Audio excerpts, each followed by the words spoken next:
I'm Michael Krasny, and I want to welcome you to another live episode of Gray Matter with Michael Krasny, a global podcast where we do weekly deep dive interviews with national and international experts, authors, journalists, tech and business experts, artists, and entertainers and opinion shapers, and we include your questions and comments.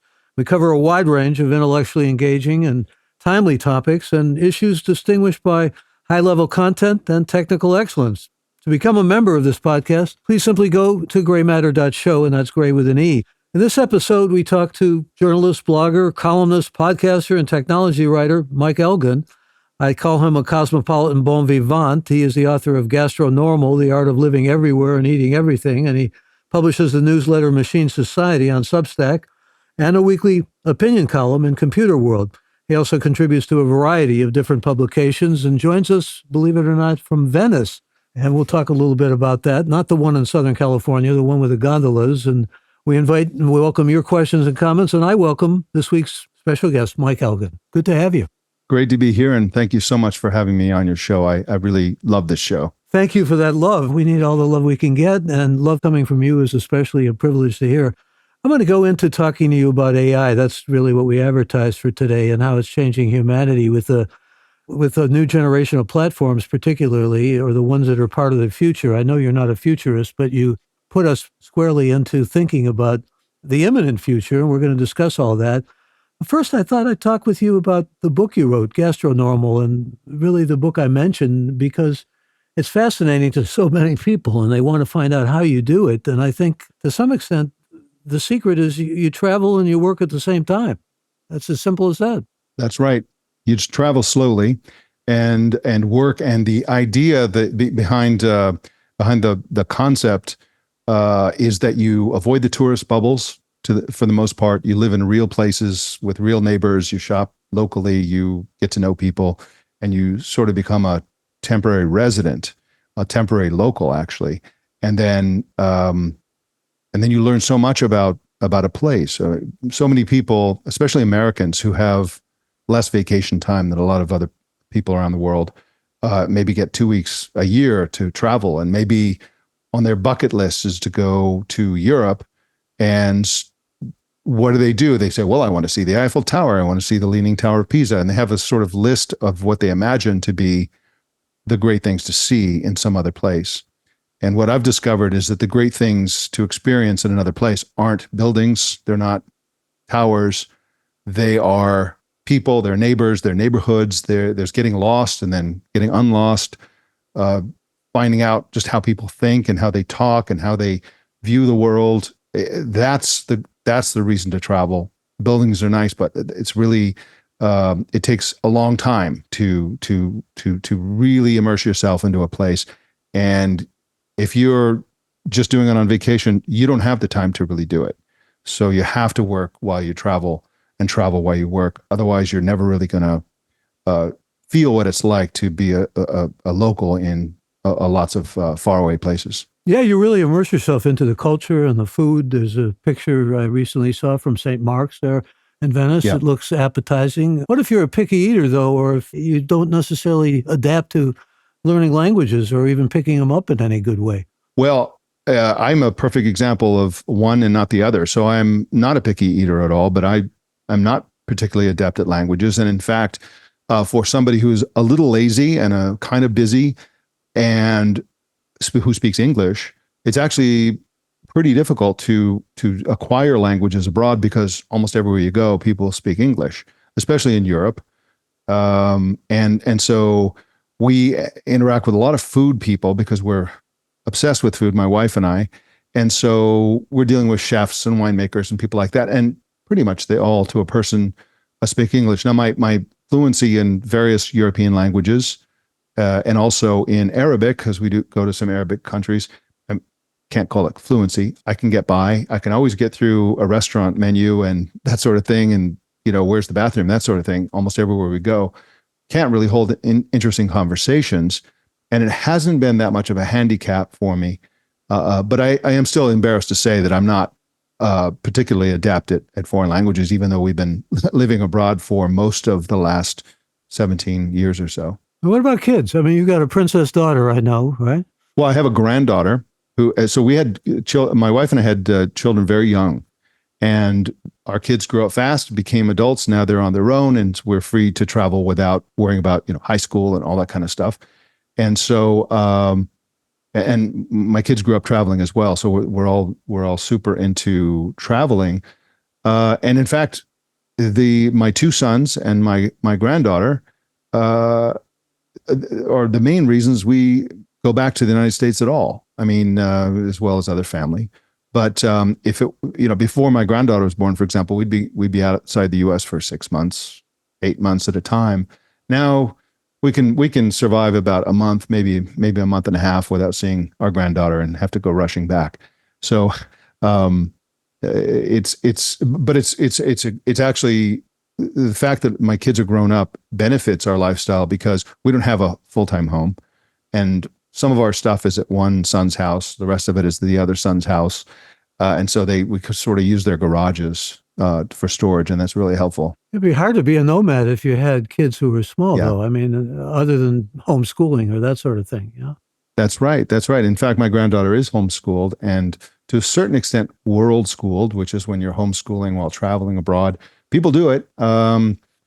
It's probably really difficult the older they get. If they're 5 years old, it's actually pretty easy because they don't need, they don't have soccer teams and all that kind of stuff. The older they get, I'm sure the more difficult it is, but it can be done. I've never done it. I have traveled with my kids. In fact, the first time we experimented with this lifestyle, we went on a trip. My wife had the vacation time and I didn't as a writer. And so I thought as an experiment that I wouldn't tell my editors that I was out of town.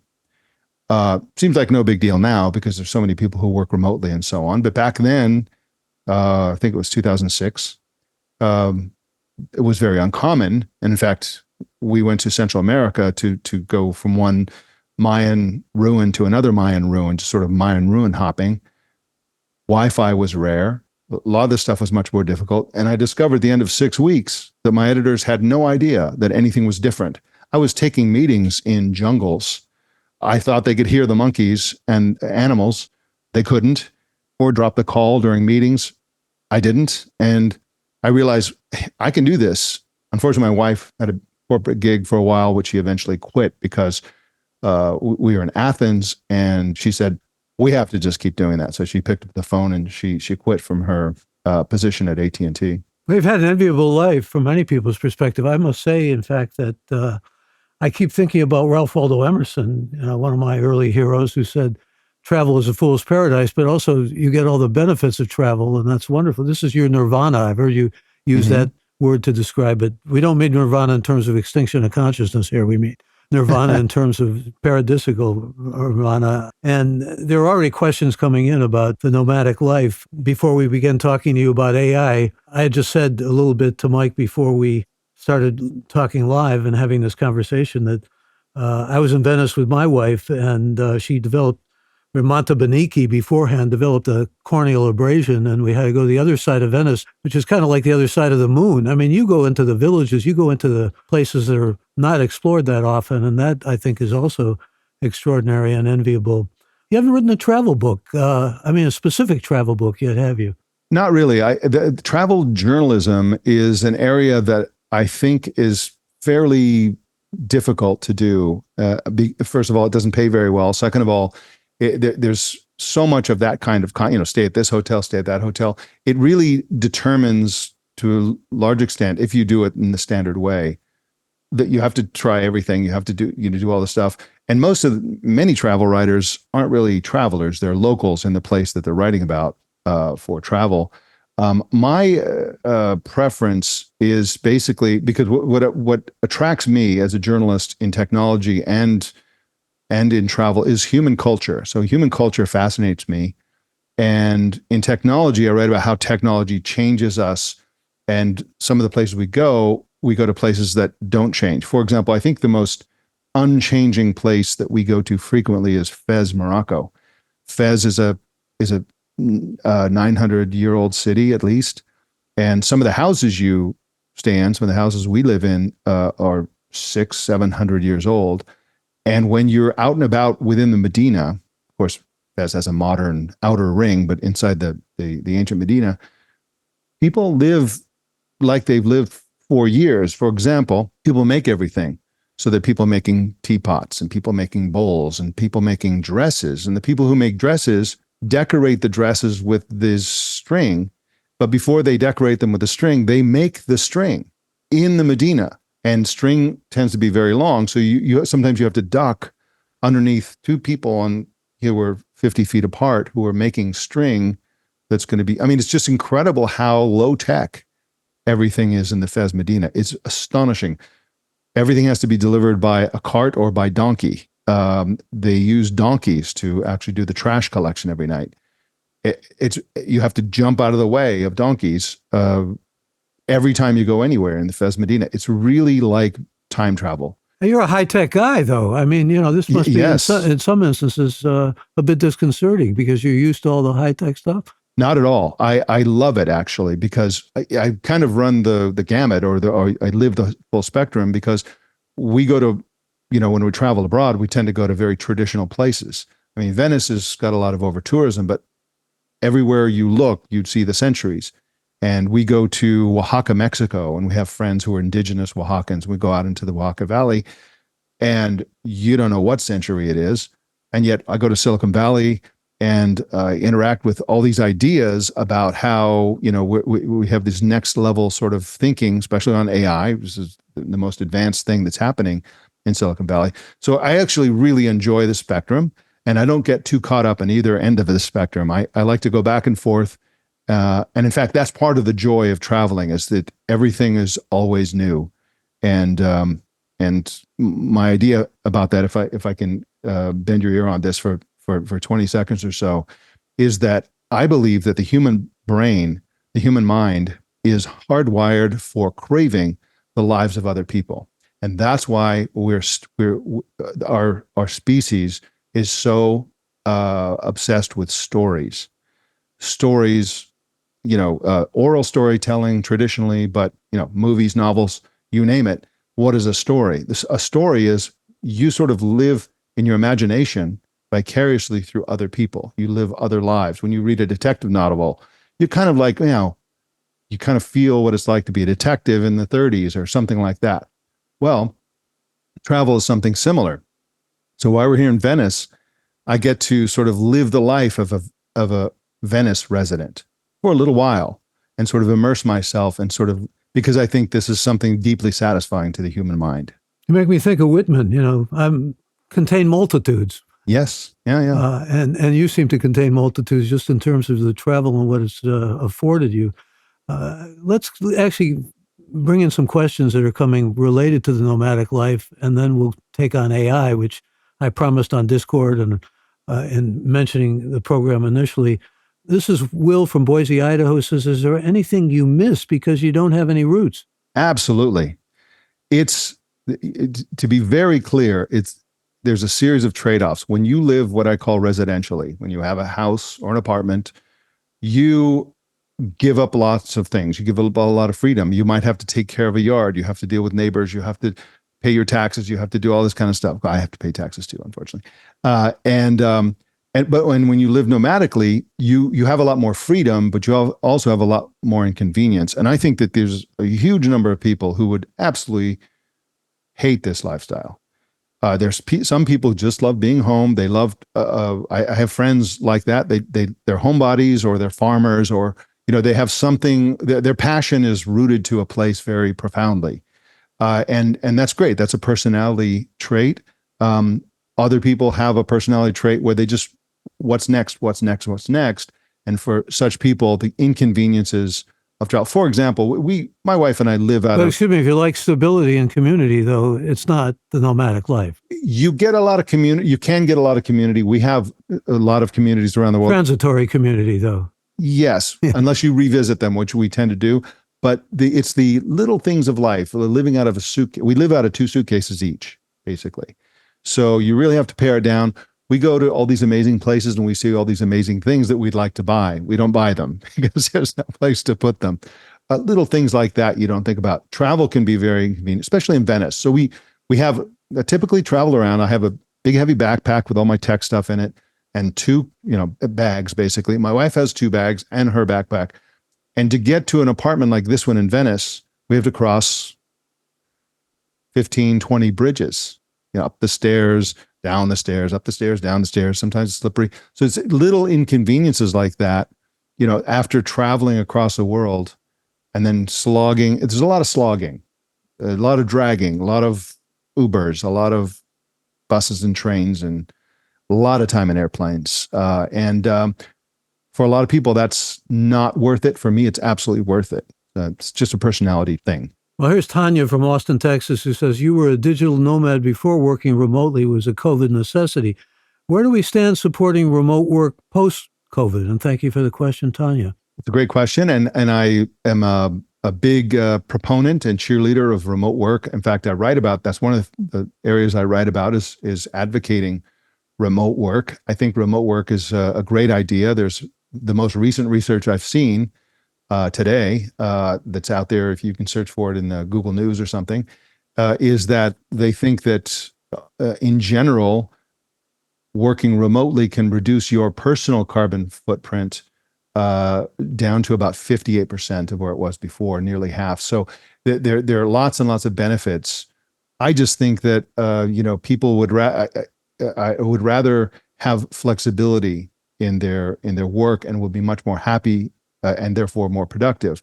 My point of view on remote work, because it's a point of controversy. There are lots of people who are completely against it. A lot of people who are very much in favor. But if you really look at the data, the places where remote work isn't working are places that haven't adapted technologically or in terms of management style to the new world of remote work. And this, to a certain extent, is a generational issue. Somebody who's worked in an office and had their staff and had risen up through the ranks and is now a manager or leader or a CEO or somebody like that, and who may be in their 50s or 40s or something like that, may be more likely to be against it than somebody who's younger. Eventually, they'll retire. The younger people who used to remote work will rise in the ranks. On the other hand, there are young people who are immediately entering the workforce in a remote work context and miss the mentoring, the personal contact. And so, it's a mixed bag. But once we get into more advanced technologies, we're going to be able to use technology to a very large extent, I think, to mitigate the problems of remote work and make it much, much more effective and for everybody. And ultimately, one last point, people talk about flex work. Employees really, really demand flex work. And when they talk about flex work, they're not talking about where they work, but when they work. And so, for example, a typical scenario, somebody's a professional, they work in a professional office or for a company, and they really need the staff there till 6 p.m., let's say. But the school really, really insists that the kids be picked up at 3 p.m., right? Right off the bat, this is the most classic problem. What do you do? If you're a remote worker and have flex work in terms of your time, you can adjust. First of all, you don't waste 2 hours a day commuting. But then you can adjust your time. You can work late at night, but not during the middle of the day. Whatever works for you and your life and your family, it's just better. And people and employees are happier and ultimately more productive, I think, once we get the management and the tools right. Talking, by the way, if you just joined us, with Mike Elgan, and if you want to learn more about Mike Elgan, you simply go to elgan.com or read his newsletter, Mike's List. I'm going to shift gears now and talk about AI, but if you have more questions about the nomadic life, those are welcome as well. And thanks for the questions coming in here. I did say we would really get into AI, and there's lots to learn from Mike on that score. I should say that he begins one of his essays quoting Thomas Carlyle, and I'll put a plug in for a lot of people, well, not a lot of people, but people who are familiar with Thomas Carlyle as an essayist and a historian. He was also a novelist. He wrote a novel called Sartorus about Diogenes Teufelsdrock. This is the sort of thing that pedants like me just revel in, talking about. It's a 1831 novel, but it's well worth reading. And I like to recommend things that I think are well worth reading or that certainly mesmerized me at one point in my life. And that novel certainly did.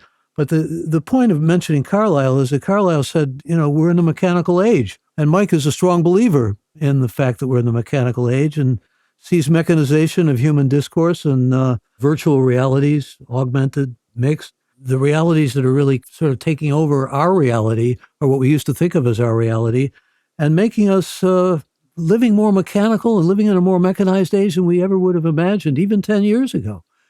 So let's talk about what you foresee here, because you really are, in some respects, I use this word advisedly, and I certainly don't need to give you your props. I think you're a visionary.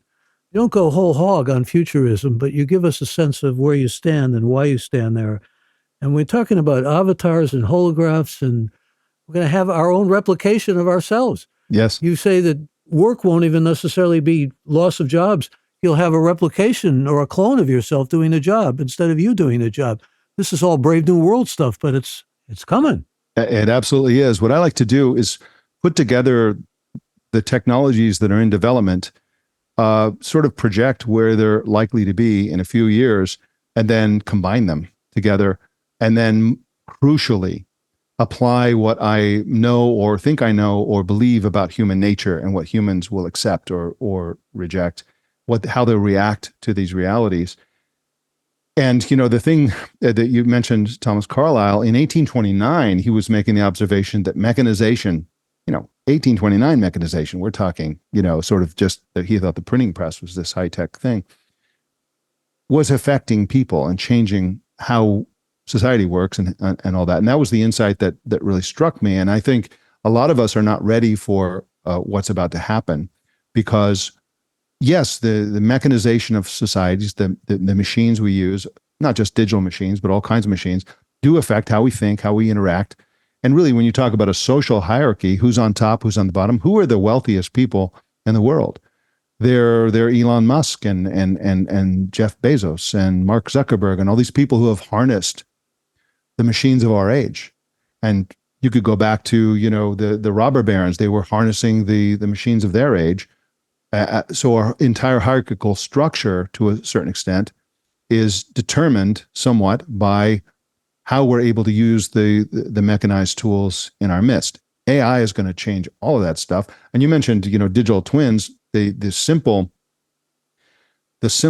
construction of that is that putting this together is, on the one hand, we have digital avatars. So right now, I'm getting actual video from you. You're getting actual video from me. But even today, with something like Microsoft Teams or any number of or Zoom, which is what we're using, you can just say, you know what, instead of video of me, I just want my avatar. It will mimic everything I do, my mouth movements, my hand gestures, all that stuff. You'll hear my actual voice, but you won't actually see me. You'll see a 3D reconstruction of me. This is also true with Apple's with Apple's Vision Pro, which is a spatial reality headset that you wear. And if you interact with people, they're floating in your room, like in physical 3D space. That's what makes it spatial. They can be roughly life size. You can place them where you want, or they can place themselves in your environment. But you're not looking at video. You're looking at an avatar. You're looking at the person is scanned, and then you hear their voice. But it's like they're there, kind of see-through, somewhat ghostly, only from the top up. All that will improve over time, and so on. So we have the avatar technology. Avatars are happening, absolutely. Meanwhile, we have all the other pieces. So we're able to simulate someone's voice with AI, almost indistinguishably. We're able to sort of have AI see what we say, see what we've written, see how we do emails, see how we interact, and then able to mimic all that. When you put all those pieces together, you have something that looks just like you, talks just like you, talks as if they think like you. AI can't think, but it can simulate thought. And you have something that can sort of answer your phone for you, your video calls. Somebody calls you, you're not going to answer that. Let your avatar answer it. And really, it's indistinguishable. We're going to want little labels to say this is an avatar so people aren't fooled. This is the stuff of science fiction. This is This is stuff of reality now. I mean, like you say, it's around the corner. It's here. And companies are working on it on this digital twin idea, or this virtual you sort of idea. And it's absolutely going to happen. I don't think people are particularly ready for it. I was on Facebook, of all places, the other day. I have a lot of family on Facebook. And somebody posted this obvious AI-generated picture of a bunch of children. They're all the same face. So all the 6 or 7 children in the picture all have the exact same face. and they were all had cherry juice all over there, and they're eating cherries. And it's like, oh, these are Romanian children eating cherries. And there's like 1,000 comments of people saying, oh, they're adorable. They're just wonderful. Nobody even knowing that this is an obvious AI, construction. And so we're not ready for the simulations. We're not ready for the kinds of frauds that will be perpetrated as a society. Some of us will adapt. Others of us won't. Just like the digital age generally. And so it's exciting, and like so many other major technologies, AI will make everything much worse and much better at the same time. Well, you seem to have a more sanguine view. I mean, I've read things that you've written where you say, I think this sort of stuff will serve humanity more, but the bad actors come into my vision a lot of the times. And I think about people like Musk who find this terrifying, who say it's going to destroy everything. So let's talk about it on the side of hope, first of all. Why do you weigh in on there? Why do you think that that's more likely, or you feel better about that maybe? I read very, very broadly about all the applications of AI, and there are so many areas where AI is going to lead the way in curing cancer. That's going to cure all kinds of diseases. That's going to give people a lot more health. It's going to enable people to communicate with each other. We were talking earlier about languages, and you won't need to speak other languages pretty soon, which is a problem because it's good for your brain to learn new languages, but also wonderful because you can just go into some remote village in Siberia and interact with other human beings in a fairly deep and meaningful way. And so there are just so many areas where it can save us, and the areas where it's doom and gloom, the people who tend to espouse those ideas are people like Elon Musk, who were to some extent, in my opinion, captured by the sci-fi of their youth. So to a certain extent, they're basically taking the sci-fi fiction that they thought about, and they're building rockets, and they want to go to Mars, and they're building humanoid robots and brain implants and all the stuff of science fiction, because they just think, well, that science fiction was right about all this stuff. It's all going to happen. Of course, so much fiction is dystopian. It's somewhat easier to do dystopian fiction than utopian fiction. This is one of the great things about the Star Trek series. The Star Trek series was an optimistic view about the future, about, there's a lot of drama and problems, but on the whole, technology made everything better for almost everybody. Thank you, Gene Roddenberry. Yeah. But just to contrast two simple ideas, AI, there's a possibility that's often concerned that AI will sort of form this super intelligence and then turn on us, or as Steve Wozniak, co-founder of Apple, said, keep us as pets, basically. That's I guess a possibility. It seems unlikely to me, but there's another possibility, which is that AI could be the thing that prevents an Earth-sized asteroid from just destroying the planet. I mean, we're to the point now where you can plug AI tools into astronomical observations and can just give us vastly more vision about what's coming towards us, for example. That's one small area. It could help us enormously with climate change. It could help us enormously with the effects of climate change. And so I just think there are so many areas where, and we tend to, human mind tends to gravitate toward the doom and gloom and bad news and dystopian thinking about the future.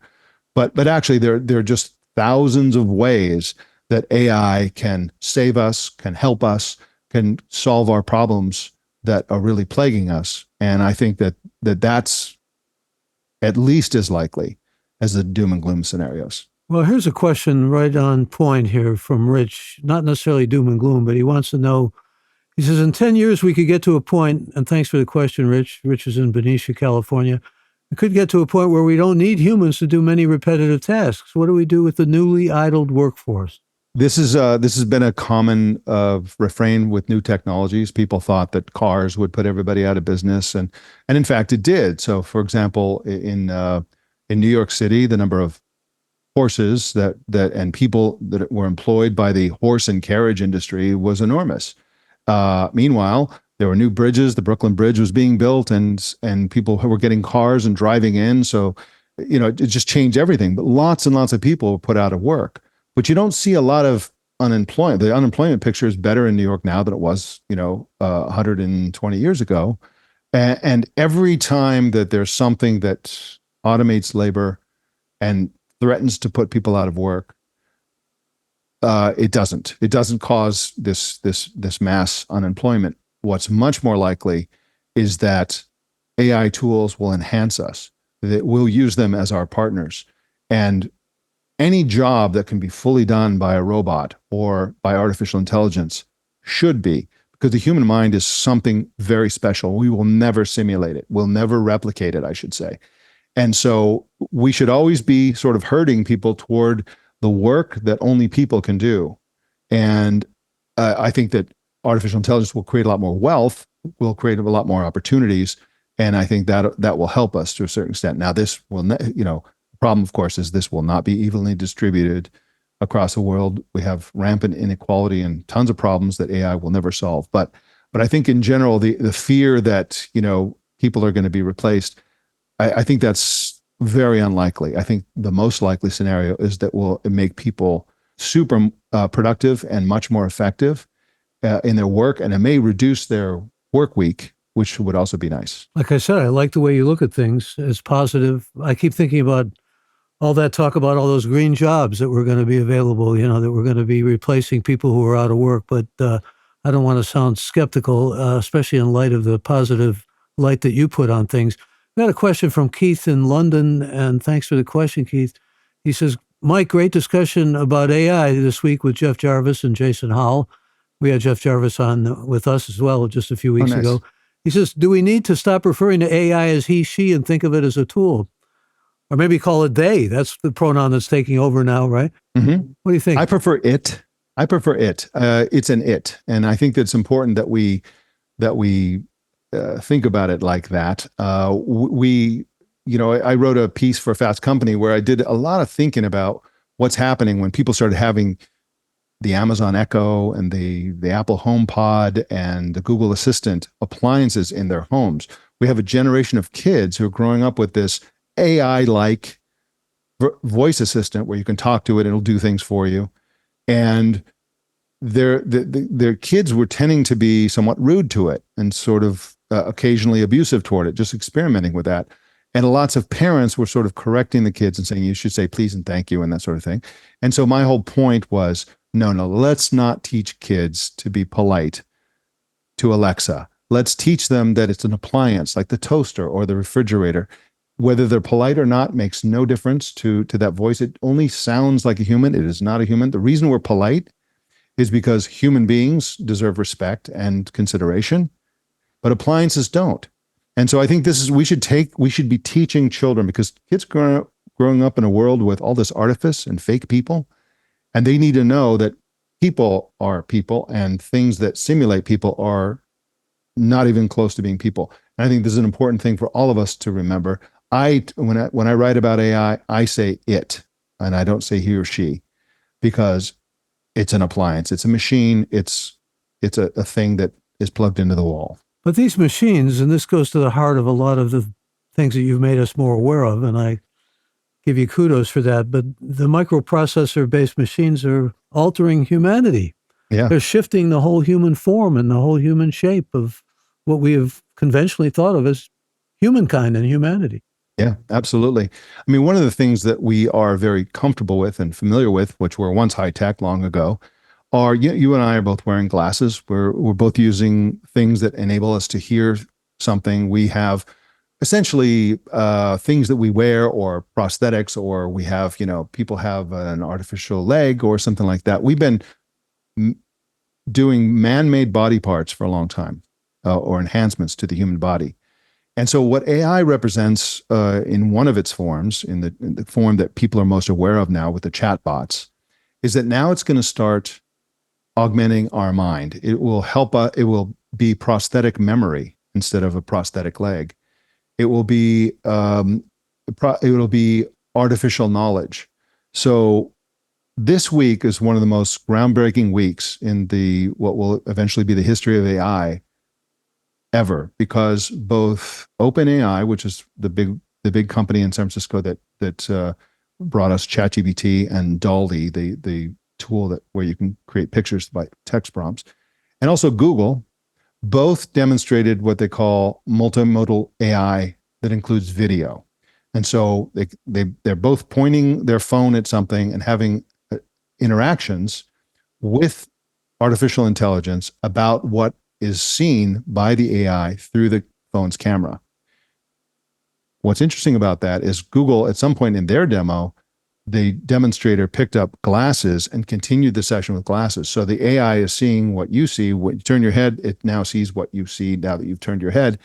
And you can have lots of informational engagement with that AI. It can tell you anything. It can help you solve problems. It can give you the manual to the dishwasher you're looking at. It can tell you what city you're in or what neighborhood you're in. It can give you advice, really all the things that AI can do. And so once we're wearing these glasses, which I think we'll all be wearing them, lots and lots of us will be wearing them starting next year.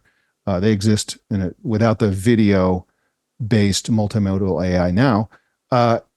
Think about what that gives you. I mean, one thing it gives you is a kind of dash cam for your life. So let's say you're walking around. Excuse me, weren't you wearing them in Mexico City? I was. I was wearing Ray-Ban Meta glasses, which are from a company formerly called Facebook. And they do multimodal AI now with, they'll take a picture and then they process the picture. So you're looking at something and you say to the Ray-Ban Meta glasses, hey Meta, that's the wake word. So it'll listen to what you're saying. Look and tell me what I'm looking at right now. And it will say, oh, you're looking at a Volkswagen Beetle that's green and blah, blah, blah. And it'll describe things and also help you with things. So in the demonstration, CEO Mark Zuckerberg it helped him pick out an outfit. He's like, well, it showed him the shirt and said, okay, what pants go with this and something like that. And so you can do that kind of processing, but wait till it's video. So video, you can just have it running and interpreting things in the environment and remembering things in the environment. So you can sort of walk by a store, go around the corner and stop and go, what's the name of that store I walked past with the green awning? And it will tell you the name of the store and then it'll go into detail about what they sell and all that kind of stuff, because that's how AI works and is going to work. Once you get the video mode into there, it can do incredible things. And what that means for the human being from a perspective of prosthetics is it means that you put on those glasses and you learn a little bit about how to use it. And suddenly you're really smart. You speak 130 languages. You remember everything that you want to remember, and you can figure everything out just very easily. 2 years ago, Google demonstrated these glasses that would translate everything in English, no matter what language, including sign language that the other person was speaking. You see subtitles like you're watching a movie. Imagine the application. Well, it turns out I believe that was the early version of what they demonstrated this week. And so we're on the cusp of AI, the AI glasses revolution, which I think is going to change absolutely everything. And really for individual people who really care about information, about knowledge, about learning, it's going to be the greatest learning tool ever devised. And it's going to be thrilling beyond belief. And I think that's the platform that will eventually replace the smartphone as the main device that most people use most of the time. Well, I keep thinking about all the expectations about Google glasses, though. Remember? Yeah. I was a quote unquote glasshole back in the day. I loved them. People mostly use them to take pictures. I took a lot of great pictures. We were living in Florence, and I was just taking pictures left and right that I wouldn't have been able to capture without them. But I think I think it was Sergey Brin who said this week, yeah, it was 10 years too early. Also way too ugly. You can't wear those things around. One of the beauties of the new generation of AI glasses is that they convincingly look more or less like regular glasses. They're socially acceptable. And I think that's going to be an important element to make them acceptable. We've got a lot of questions. I want to go to as many as we can, but I have to ask you about little Miguela before I forget. 19 years old, getting all kinds of comments as if she's real. That's right. She's one of the digital influencers that are on Instagram, where essentially a company has created this very realistic, photorealistic person and can put clothes on them, and they act like, regular Instagram influencers posing for pictures. even in the case of the one you mentioned, posing with famous celebrities. The celebrity's real. They are digitally reconstructed or constructed. That's one of the older ones, been around probably 10 years using older tools. Nowadays, they're probably using newer tools all the time. But these digital influencers get modeling jobs. The companies are being paid as if they're a person doing promotional or marketing work. And so it's a kind of industry. But what's interesting and what you're alluding to is the fact that they'll do a post on Instagram and there are just thousands of comments of people saying, wow, you look great. And it makes you wonder, who do they think they're talking to? So that one possibility is that they don't know it's not a real person. They think that it's a real person, which is a little unnerving. But the other possibility is that they know it's fake, but they just want to interact with it anyway. And that's also unnerving, right? There's no... You think about all the thousands of people who think, soap opera parts are real, right?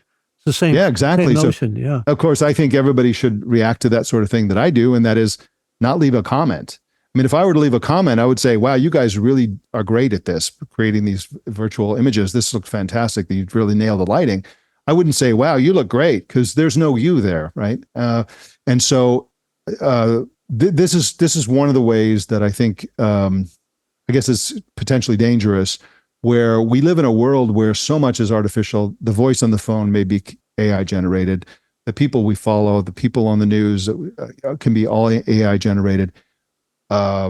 Politicians saying things, that's already happening. People were afraid of that for a number of years. Now it's really, really happening, that there are videos floating around of people saying things never said. The more dangerous thing is that somebody actually says something, they're caught on video, dead to rights, and then they just say, well, that's AI, that's not real, right? So it's going to be problematic, but the problem with it is that, we always have to adjust and change so that we understand things. I mean, there was a point where the printing press was considered a huge threat to the morality of youth and that sort of thing. We think that's a ridiculous concept now, but we adjusted to the idea of books and printed materials everywhere. The problem is it's moving so fast that humans need time to adjust and to adapt to new technologies, and AI is moving so fast that we just don't have the time to adjust.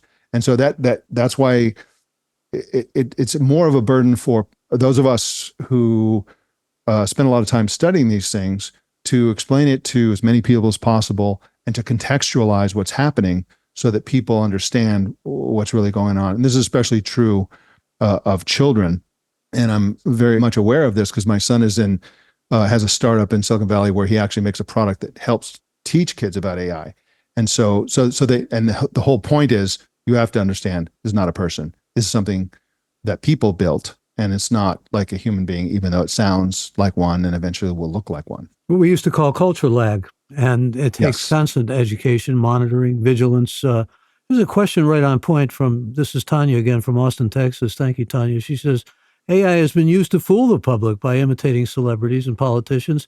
There's a murder case out of South Carolina where AI is suspected in a fake 9/11 suicide confession. Has AI passed the ability for humans to detect reality from fiction? It depends. It's not good enough yet where somebody with a discerning eye can be fooled by it. But I mean, we're literally months away from that point. You hear about these cases where somebody fabricated somebody doing or saying something. One of the more disturbing ones is that high school students use these tools to sort of try to get one of the teachers in trouble, having him say things that he never said, that were highly offensive and problematic. And it actually took some doing for experts to come in and say, okay, well, this is fake and so on. Another thing that's happening that's a little bit strange and unexpected, and a lot of people haven't heard about this, is that because of remote work, in the entire process of hiring and onboarding is often remote. And sometimes companies like to hire people from overseas, and to save money, they never have them fly out and interview in person. So they're interviewing over Zoom or some other video conferencing tool. And there are consumer grade tools that are low cost, where you can do a sort of deep fake, a sort of AI generated fake person, but in real time, like a real time video. So it's happening in Zoom. And so some people have been doing this in North Korea because one of the ways that North Korea earns foreign income is that they get jobs in the West posing as people who are actually in the West and not North Korean, because it's against U.S. federal law to hire somebody who lives in North Korea. And this is being done at scale. There was an arrest, I think, this week of an American who was working with a couple of North Koreans to get North Korean developers hired at a massive scale. The other benefit for North Korea to get these jobs is they get access to the passwords, admin They still level, are technology. Admin level access to corporations and so on. Yeah. And so if you look at these videos, if you and I looked at these videos where they're doing the interviews, and in fact most HR hiring managers looking at that were also not fooled, we'd say, this is ridiculous. This is clearly fake. Give it 6 months, give it a year, and that kind of technology will be indistinguishable from, especially when people are using avatars. So I think that there's a big adjustment we're going to have to make there. But I think we will make the adjustment, and to a certain extent, many of the problems that technology introduces are solved by other technology. So the problems create demands for solutions, and I think that to a large extent, we'll be able to solve some of these problems with new tech. Well, this may be one of those problems that doesn't, at least at this point, have an easy solution. Jerry from Aurora, Colorado says, speaking of things being dangerous, are there serious political and military implications if the Chinese become more advanced in AI than the U.S.? It's so far pretty unlikely. The Chinese government and the Chinese companies that the government there relies on to produce AI they're well behind the United States and elsewhere. They oftentimes, as a matter of state policy, like to steal all the technology they can get, which helps them sort of catch up and so on. But they have a disadvantage in being a closed society with a great firewall of China. So many of the researchers and so on have trouble getting access to the kinds of other research that U.S. and European and Japanese and other researchers in the West have access to. So it's probably unlikely, but they don't have to sort of reach parity with the U.S. or exceed the U.S. for their use of AI to be dangerous. It will be dangerous. They will use those tools, as will Russia, North Korea, Iran, other somewhat despotic regimes, simply because they're powerful and they'll be useful for all kinds of nefarious aims. And so we'll have to stay on top of that. I'm sure we will. I think the biggest risk from China, the thing that they do better than us, is manufacturing. And if we get into a situation where warfare is designed by things like AI-powered drones, I think China would be great at mass producing huge numbers of drones that would operate in swarms. I don't know if better than the US, probably. I mean, so much manufacturing, so much high-tech manufacturing is done in China. I'd be much more concerned about that than China exceeding the US capabilities in AI.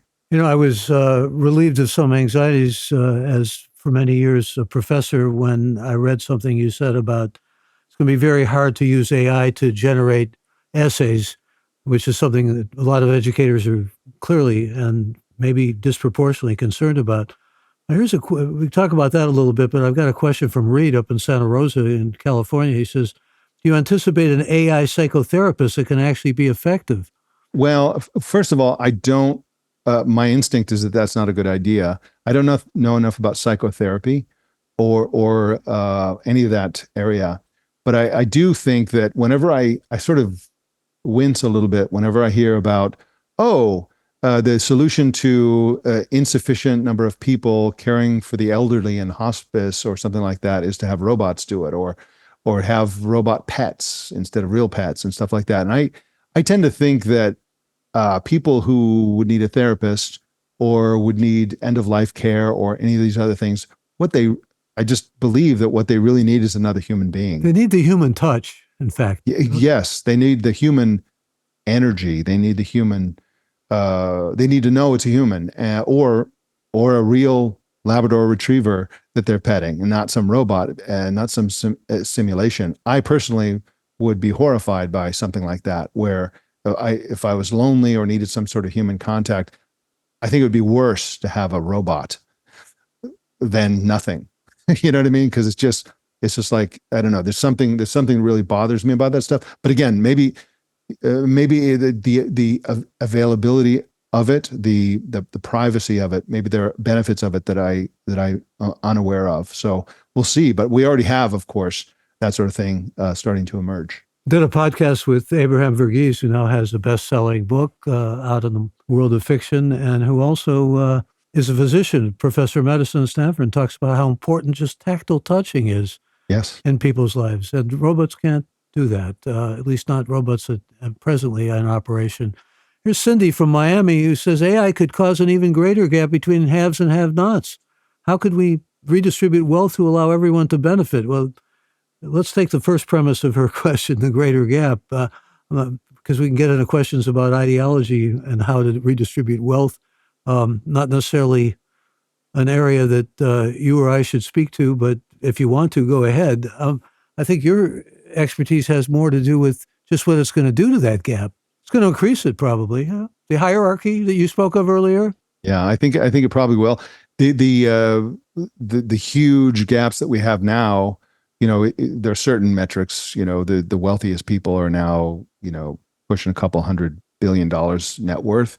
The CEOs are making, I'm making these numbers up, but it's something like they used to make 20 times the lowest paid worker. Now they make hundreds of times more than the lowest paid worker, something like that. The gap keeps widening. I think the AI will continue that. I would assume, I guess, is how I should say that the gap will continue. However, these technologies are also democratizing. We went to Kenya. When was it? Oh man, it must have been like 10 years ago or something like that. And went out into the Masai Mara, which is the Kenyan side of the Serengeti, which is the Tanzanian side, and saw the Masai people in traditional clothes with everything on smartphones doing stuff. We know we have a friend in Morocco who's a Berber who lives in the desert, and he started as a busboy in a hotel, saved his money, bought a camel, started giving people rides on the camel, saved that money, bought another camel. Now he and his brother own a hotel, a whole business, a tourism business with giving camel rides and camping in the desert and all this kind of stuff. And he was running his whole business on TripAdvisor and all these different things on a cell phone, where he had to go to the top of a sand dune and hold it up high like he was the Statue of Liberty just to get the signal. But here he is on the internet interacting with people on the other side of the world, no shoes, standing on a sand dune and running a business. That would not have been possible without the democratizing effects of the cell phone revolution, of mobile broadband infrastructure, and so on. And so yes, there'll be huge gaps between the haves and have-nots, but the have-nots will have things that they didn't used to have, like this sort of knowledge base of AI, the ability to conduct business from anywhere. And so, again, I always say it, and I definitely believe it. All these technologies make everything better and worse at the same time. Kind of sums it up, but we are in a machine age, and the machines are maybe not necessarily taking over like those science fiction things that you alluded to, but they may be taking over in other ways in terms of humanity. Here's Tanya again, who says, how does AI impact criminal activity? You say we aren't ready. If we are as behind as Elon states, how do we get ready? Well, I mean, it's going to be ugly. It's already ugly. The use by criminals of technology. Well, I'll give you one very clear example that's already happened, because I do write about cybersecurity. So it used to be there are all kinds of scammers all over the world trying to scam people elsewhere. The most famous example is the so-called Nigerian prince thing, where they would give you this whole story about have this money locked up in the bank, and if you would send $50, they could unlock it and you could share all this kind of stuff. It's an old scam, but you could see right through it if you had any sort of awareness of the scam, because the language didn't match, or you'd get an email from what was supposed to be your phone company, and it just tonally, you're like, this doesn't sound right. Okay, well, those days are gone.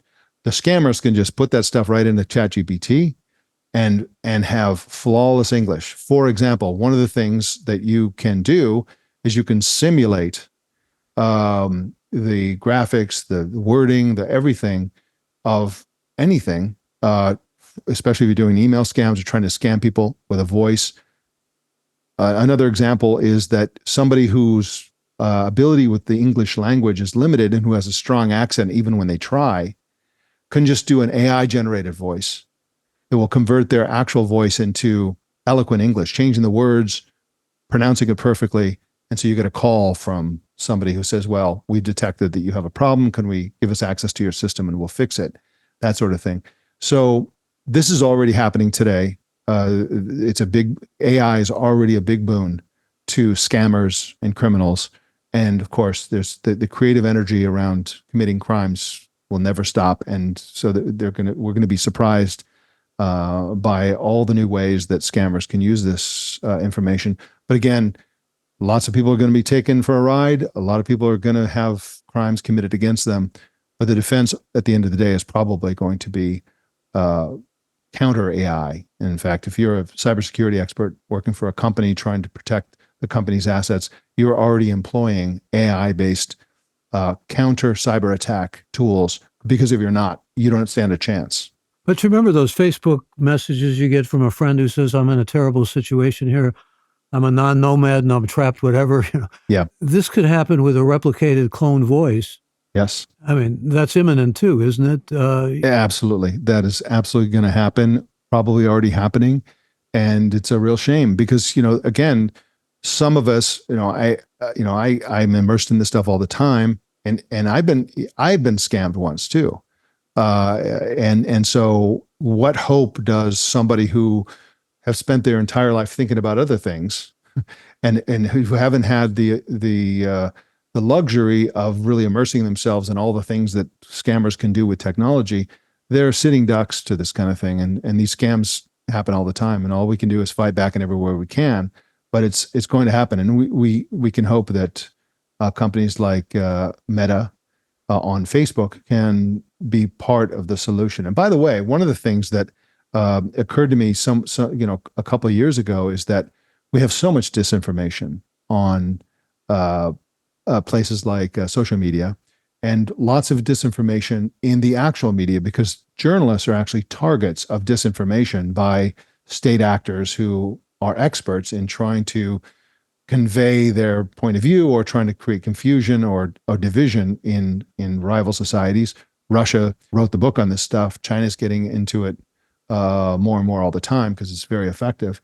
And so a lot of times they target journalists. We may get to the point whereas now sites like X, formerly called Twitter, and sites like Facebook are huge purveyors of disinformation. It could be, if we play our cards right, get to the point where, because of AI, social networks are the places where you can find the most reliable information if they apply the AI in the right way. And so one of the tools I would encourage everybody to try is a tool called Perplexity AI. So perplexity.ai. It's a sort of a blend between a search engine and an AI chatbot. It actually uses multiple AI chatbots. And when you enter a query, it's a great thing. It's a great way to fact check things. So you see a claim on social media, somebody's claiming that somebody did or said something. You can just copy that, paste it into Perplexity AI and say, is this true? And it will give you, in most cases, 99.5% of the time, it will. Excuse me, Mike, this is the Snopes of AI, basically? Is that what you're talking about? It's a tool that's useful for a million things. And one of the things is this particular effect, because what it does is, when it runs the query, it doesn't just give you some answer where it could be hallucinating. It actually does a Google search using PageRank. It uses its own customized version of PageRank, which more prioritizes reliable content than Google's PageRank. PageRank is the tech behind Google search. And then it gives you the information with links to where it got that information. So at first it collects a small subset of information, then it applies AI to that information, not all the information, just that. And then it gives you the answers with your own ability for you to verify what it's saying. And if you use it for fact checking, it's really, really powerful. I'd love to see a tool like that applied in real time to something like X or Twitter, so that, things are flagged automatically by AI as being unreliable information. They're already trying to do something like that. I'm sure there's a lot of that going on. But the most optimistic scenario is that social networks can actually become the opposite of what they are now and become reliable sources of news and information. Oh, you give a lot of hopeful ideas. I was even reading something where you said when the presidential debates, which are now pretty much slated, turn off the mics. And there's a capital idea. There's an idea that I think many obvious get behind. idea. Yeah. Just only the person who's supposed to be talking is the only one with a live mic. I would love to see that debate. Well, so much enrichment from talking with you. Just one final question. When are we going to have our own clones? I mean, can you put it down to a time frame in terms of next year? Next year, if you're an executive in a big corporation, next year you'll have your own clone doing various things for you on your behalf. And I think for the general public, a couple of years after that. I mean, it's all going to happen very soon, and we'll see how the public reacts to this thing. I doubt that there'll be huge enthusiasm for it, but it'll be a little bit like. It'll be the sort of high-tech version of an answering machine. You and I remember answering machines where you call somebody and their voice would tell you, "I'm not at home," right? That's kind of like what they'll do, except they'll be able to talk and interact, and they'll say, "Oh, you want to meet next Tuesday? Yeah, that's open. I'll go ahead and put that on the calendar." There'll be agency to it that our answering machines didn't have, but it's not that far removed from something like an answering machine, theoretically. Well, let me first thank all of you who joined us for this live episode of Gray Matter with Michael Krasny, and all of you who will be joining us on Apple, Spotify, or on our website at graymatter.show. And if you aren't yet a member of this podcast, I invite you to join by going to our website at graymatter.show, where you can find any previous episode of Gray Matter with Michael Krasny, and that's Gray with an E. There are a number of tech episodes which are well worth listening to. Renee Ritchie, for example, recently, Jason Snell, Andy Anatko, and Tiffany Schlane. And let me also remind you that if you have any reactions, thoughts, or recommendations for me, just send them to me at mkrasny, it's Krasny at graymatter.show. And thanks to our Great Gray Matter with Michael Krasny team, Alex, Shannon, Chad, Colin, Kevin, Jeff, and Colleen. And special thanks to this week's special guest, Mike Elgan. Good to have you join us from Venice, no less. Well, thank you so much. I'm Michael Krasny. Bandwidth for Gray Matter is provided by CacheFly at CacheFly.com.